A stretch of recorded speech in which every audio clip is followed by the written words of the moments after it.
Let's go!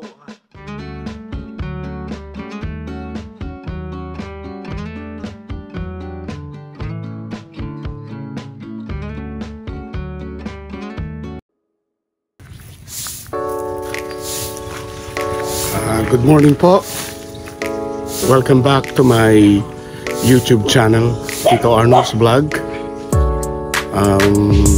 Magandang umaga po sa inyong lahat. Sa mga kapatid ko dyan na nagtatrabaho sa ibang bansa, sa US, sa Canada, sa Europe, sa part all over Asia, lalong-lalo na sa Middle East. Mag-ingat po tayong lahat at kung nasaan man kayong lugar, lalong-lalo na ang mga seaman natin, seafarers na nagtatrabaho sa barko, shout out po sa inyong lahat dyan. Nandito po ako sa farm sa Pilipinas, sa Nueva Ecija. Kung gusto nyo po akong bisitahin, mga kakilala ko, kaibigan ko, welcome po kayo dito sa Manalotos Farm. Kahapon po, as you can see sa aking background, wala na po yung palay na harvest na po kahapon. At salamat sa team ng De La Cruz, team ni Arvin, ni Brian, ni Joel, lahat po yan, mga pinsan ko po yan. Salamat po Auntie, Uncle Sinsyo. Salamat po sa inyo sa suporta na lagi kayong available sa pag-repair, pag-harvest yung mga machine niyo. Kaya kung napapanood niyo po ito sa lahat ng farmers dito sa Nueva Ecija, kontakin niyo lang po sila Auntie at si Uncle Sinsyo, Mr. and Mrs. De La Cruz. Ready po silang ibigay ang service nila sa inyo at ipagkaloob ang mga business nila. Ang bilis po nilang na ani ang aming palay dito sa Nueva Ecija. Ayan po, kasama na po package yung hakot at giek, magasahan harvest, and then howling, pagbubuhat, i-deliver po nila sa bahay ninyo mismo ang inyong palay, ang inyong harvest. Pero ngayon I notice na dire-diretso na ho sa buying station. Business is business, always is quick transaction ngayon. Nagbago na nga po ang panahon. Noon kami, nagbibilad pa kami sa drying, idine-dry pa po namin ang palay. And then may mga rolling mini kono na growing around dito sa Nueva Ecija para maging yung palay, para maging rice. Marami na pong pagbabago ngayon. Commercialize na rin ang rice. Kaya diretso na ho pagkaani, diretso na ho sa buying station, and then they just buy a rice in the store. So ayan po, marami ng pagbabago. At ang pagbabago na yan ay katulad ng climate change din. Mabilis. Katulad ng isang linggong pag-ibig, katulad nga, hindi ko po umpisan ngayon yan. Magandang umaga po. At I won't spoil that morning today. So ang gagawin po namin ngayon ay magbibilad po kami ng remaining ng aming harvest yesterday. 216 po yung palay namin, ang variety ng palay. So marami na pong classic type of variety of palay right now. So even rice. So ayan po, ang update ko sa inyo ngayong umaga na ang ganda-ganda. Kaya keep on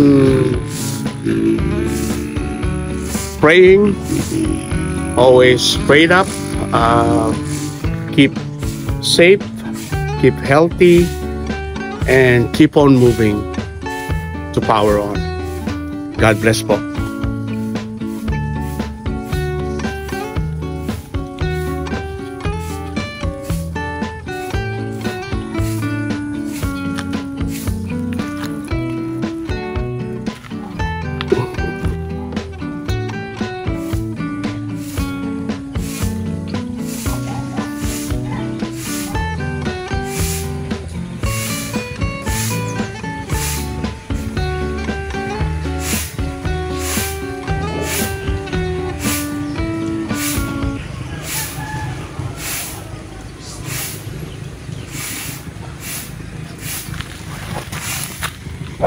I-update ko po kayo sa aming farm.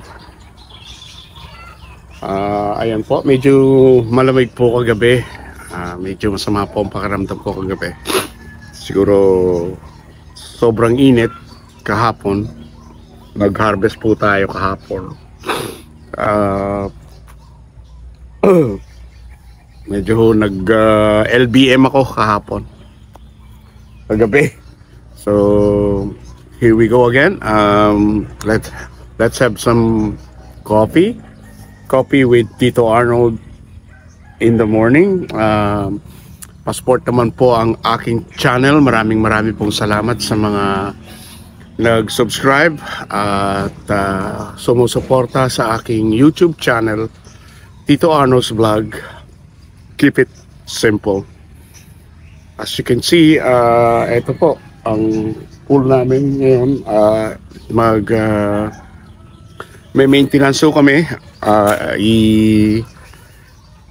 Lilinisin po namin ang pool ngayon and everything. At ang activities po namin ngayon ay ibibilad po namin yung a few sacks of palay ngayon dito. And then maybe we'll continue to lead the roof or kung ano po ang mga namin. Ayan po. Tapos na po yung side na yan. The other side, lilinisin pa ho the other side, and then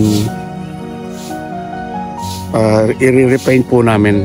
Faded na po talaga ang pintura ng ng rooftop ng storage. So as you can see sa background po, wala na po yung yung mga palay na ani na po namin kahapon. And ngayon po ay magbibilad kami yung mga natira, and then bibili po kami ng mga farm inputs para sa susunod na farming season. Ayan po. Good morning po. Uli.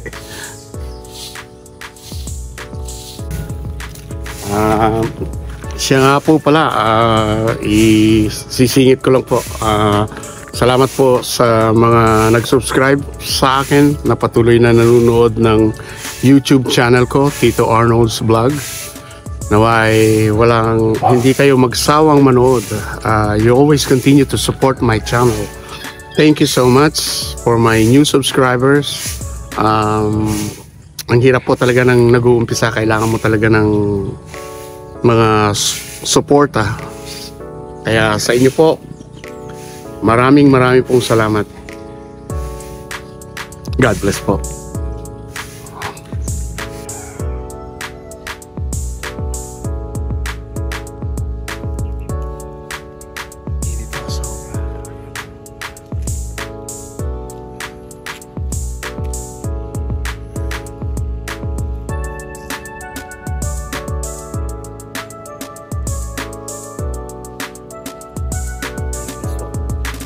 Ito na po yung aming blessing. Ito na po yung naani ng 2 hektarya mahigit. Hectares. So yan, 201 ho. Lahat ho yan. 201 lahat ho.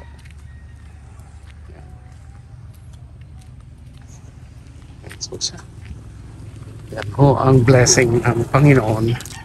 Pero ang kwan po namin ay almost 200,000 ang budget ng 3.5 hectares. So, yan ho. So 201, meron pa hong almost 1 hectares na hindi pa na aani. Ayan pa. Ayan. Ayan po ang blessing. Thank you Lord sa blessing. And bumalik ang aming puhunan, ang aming kapital. Ayan po. Salamat po. At nawa po ay sa susunod na anihan ay pagpalain mo po kami. Bless more so we can build more, matulungan ang aming mga kamag-anak. So ayan po, dito po tayo sa farm. Ang dami ng mga kambing. Hindi po namin kambing yan, ewan ko kung kanino po mga kambing yan. Kambing. Ayan. Ito na ho ang isusunod nila. Nandun na ho sila. Ayun po sila ho. Kahakot. Ito po ang isusunod nila sa front house thing.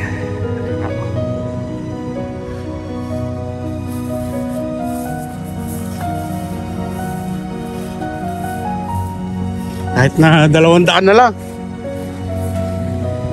more than that, makakabawi na rin. Bawi lang sa puhunan o ano. Andun po sila. Ayan po sila sa part na yun, sa tawid irrigation. Kasi yung road po na yan, irrigation po yan. Nakatutok po yung farm dito sa irrigation. Let's go!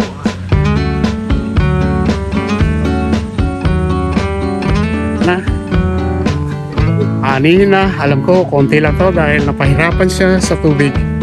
Pero I will appreciate what God gave it to me. Ayan po. At least na-experience ko na rin po ang mag-harvest dito sa farm na tunay na pag-harvest. So 1 week pa ho yung 1 hectare doon sa baba. Kaya ayan po. Shout out ho sa lahat ng farmers dyan. Ayan po, mag-hydrate po tayo. Uminom lang po tayo ng maraming malamig na tubig o kaya lumilim. O pag mainit, pumunta po tayo sa silong ng punong kahoy. O kaya mag-dip sa pool, pumunta sa beach kung wala na po tayong ginagawa. So ayan po ang farm. Harvest season namin ngayon. Salamat po sa blessing na po.